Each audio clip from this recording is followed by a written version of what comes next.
Assalamualaikum warahmatullahi wabarakatuh. Jumpa lagi bersama saya Muhammad Daniel Fajri.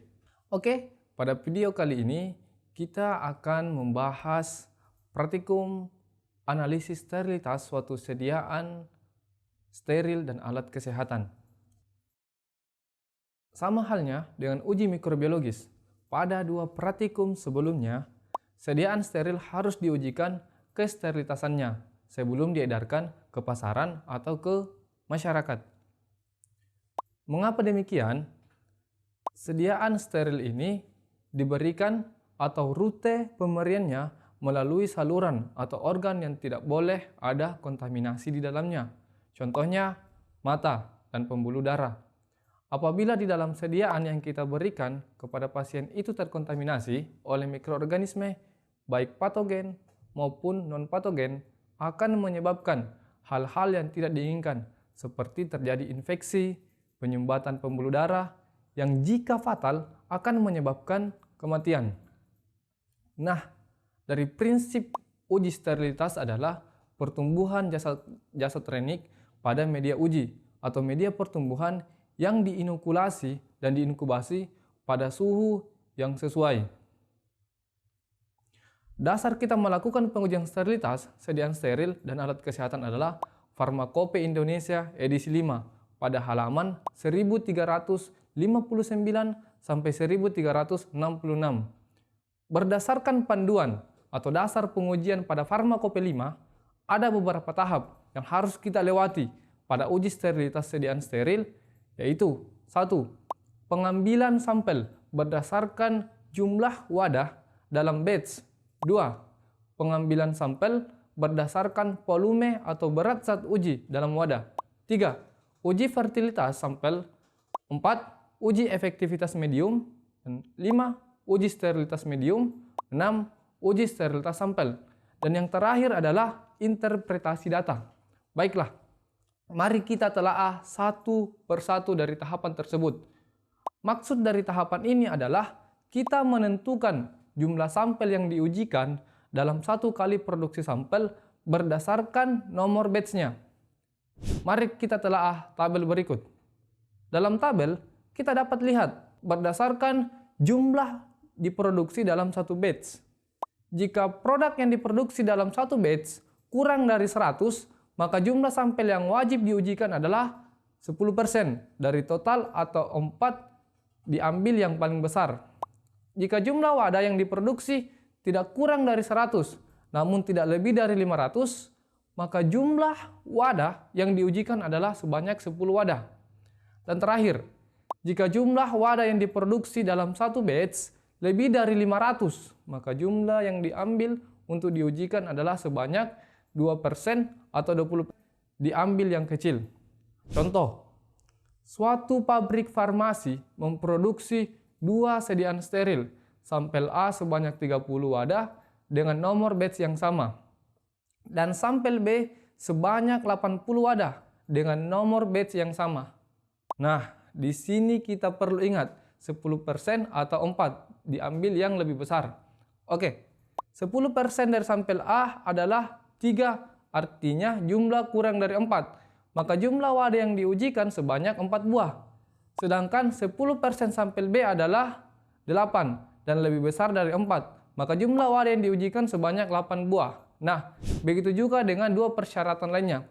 Setelah kita memperoleh data, jumlah wadah yang diujikan, sekarang kita akan mencari berapa banyak volume atau berat dari sampel yang diujikan dari satu wadah. Berikut tabelnya. Kita tampilkan tabel jumlah zat uji dalam wadah.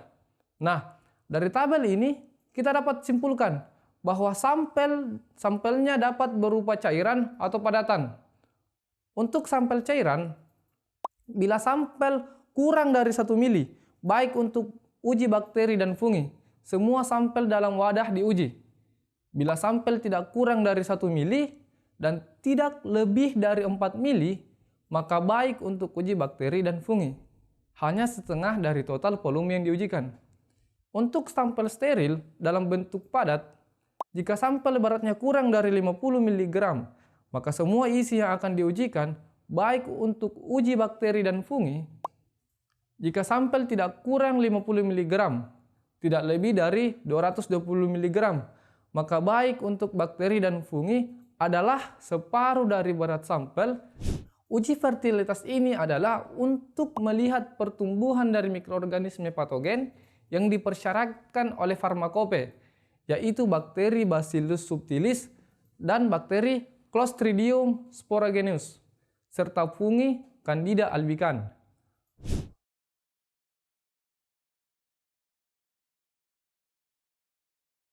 Oke, berikut kami uraikan prosedur kerja dari uji fertilitas. Yang pertama, kita menyiapkan alat dan bahan.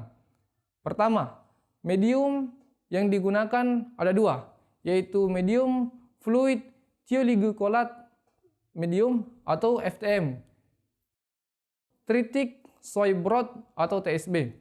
Kedua, tabung reaksi. Jumlah tabung reaksi disiapkan adalah sebanyak 6 buah. Mikroba uji, untuk mikroba uji yang digunakan ada 3. Yang pertama, Bacillus subtilis, Clostridium sporogenus sebagai perwakilan bakteri, dan Candida albicans sebagai perwakilan fungi. Setelah alat dan bahan sudah siap, kemudian masukkan medium sebanyak 15 ml ke dalam tabung reaksi. 2 tabung dimasukkan medium FTM, 4 tabung dimasukkan ke dalam medium TSB. Kemudian, masing-masing tabung diberikan label. 2 tabung FTM diberikan label Bacillus subtilis, 2 dari 4 tabung TSB diberikan label Clostridium sporogenus, dan 2 tabung lainnya dari TSB diberikan label Candida albicans. Kemudian, masing-masing tabung yang telah diberikan label dan medium diberikan 0,1 ml mikroba uji sesuai dengan label yang telah diberikan. Seperti biasa, inkubasi bakteri pada suhu 35–37 derajat Celcius selama 1 kali 24 jam. Dan untuk fungi 20–25 derajat Celcius selama 3 kali 24 jam.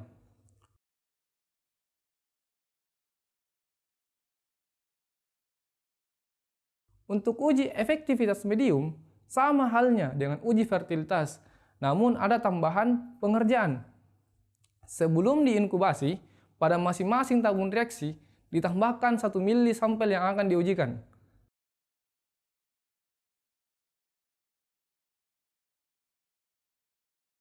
Untuk uji sterilitas medium, pengerjaan cukup sederhana. Siapkan 2 buah tabung reaksi, kemudian masukkan 15 ml medium ke dalam masing-masing tabung. 1 tabung pertama medium FTM dan tabung kedua medium TSB. Kemudian tabung diinkubasi. Tabung yang berisi medium FTM pada suhu 35–37 derajat Celcius selama 1 kali 24 jam. Sedangkan tabung yang berisi medium TSB pada suhu 20–25 derajat Celcius selama 3 kali 24 jam.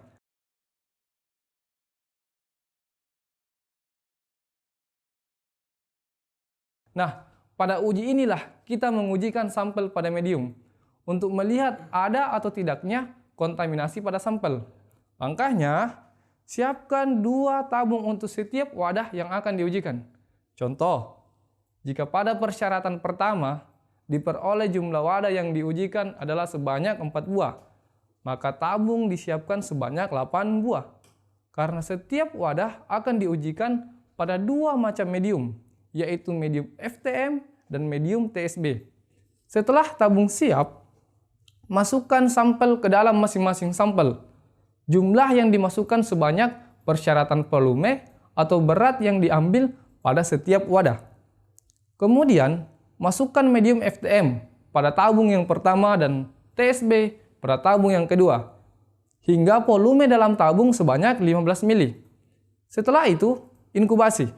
Untuk FTM, diinkubasi pada suhu 35–37 derajat Celcius selama 1 kali 24 jam.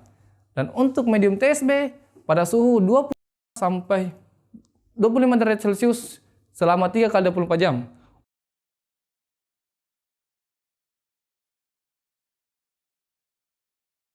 Untuk interpretasi data, ada 2 tahap. Tahap yang pertama, diamati pada interval waktu tertentu dan pada akhir periode inkubasi.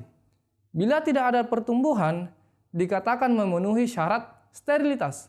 Bila ada pertumbuhan dan dapat dibuktikan dari pemantauan bahwa fasilitas pengujian, prosedur pengujian, dan kontrol negatif atau teknik aseptik yang salah digunakan dalam pengujian, maka dinyatakan tidak absah dan tahap pertama harus diulang. Bila ada pertumbuhan dan terbukti pengujian tahap pertama absah, dilakukan tahap kedua. Tahap kedua, jumlah contoh uji minimum 2 kali dari jumlah contoh pada pengujian tahap pertama. Bila tidak ada pertumbuhan jasad renik, maka dinyatakan memenuhi syarat sterilitas. Bila ada pertumbuhan, maka dinyatakan tidak memenuhi syarat sterilitas, kecuali dapat dibuktikan bahwa tahap kedua tidak absah. Dalam hal ini, pengujian tahap kedua dapat diulangi. Oke? Jika dalam uji mikrobiologis, kita masih bisa mentolerir jika masih ada kontaminasi, asal masih dalam range yang dipersyaratkan oleh Badan Pengawas Obat dan Makanan. Nah, pada uji sterilitas sediaan steril, tidak boleh ada sama sekali pertumbuhan mikroorganisme. Dalam artian, disediaan harus benar-benar steril atau terbebas dari adanya kontaminasi mikroorganisme. Oke, cukup sekian dari kami. Jika ada pertanyaan, dapat langsung ditanyakan pada kolom komentar atau saat diskusi dengan asistennya pada saat praktikum. Sekian dari saya. Assalamualaikum warahmatullahi wabarakatuh.